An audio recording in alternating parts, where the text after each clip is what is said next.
Бағыма жазылған жансың ба? Әлде кездейсоқ жолыққанымсың ба? Білмедім. Әлі білмеймін, әлі түсінбеймін.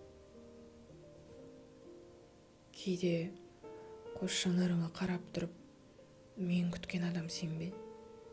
Мен жүрегімді саған арнап сақтадым екен деп ойлаймын. Осылай жоғалған екен адамдар. Аз уақыттан кейін жанынан табылып, ақыл есіңді тіпті ұрлайтындай, осылай тез жолы түсіне қоям екен адамдар. Сүйікті өлең жолдарымда ақ дүнием, менің аппақ әлемім деуші еді. Сол жолда саған арнағым келгені, сен менің жүрегімнен орын алдың дегенің бе? Әлде сенің ақ жүрегіңнің бағасына жеткенің бе? Ақсың, тым жақсысың, бойыңнан бір жамандық іздеп таба алмайтындай ақсың. Менің қай жақсылығым үшін кезсің екен? Мен бұрынғымын, мен біреу жақсы көреді дегенге сенбейтін қызмын әлі. Ал енді айтшы, сендей адамды маған Құдай жібергеніне сену оңай ма екен?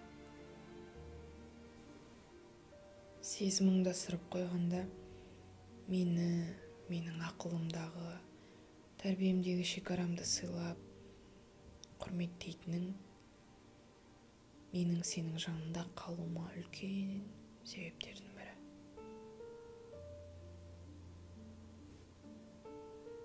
Мен білмеймін, әлі білмеймін. 10 күннен соң, 10 айдан соң, болмаса 10 жылдан кейін дәл осылай қолыңды ұстаған күйі бақытты бола беремін бе? Бірақ қазіргі сәтім сенімен бақыттырақ екенін түсіндім. Сенімен мен нәзікпін, қорғансызбын, кішкентаймын.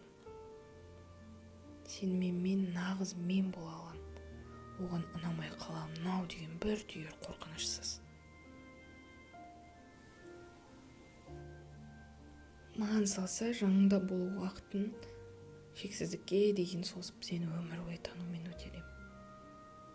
Бірақ өмірдің бізге берген аз уақытын, иншалла, бізге әлі де созып берер. Ал қазіргі өмір маған әрбір сәтпен өмір сүр деп, сенімен шектеулі уақыт беріпті. Оның шегін қоймай қойсақ қайтеді? Шектеуін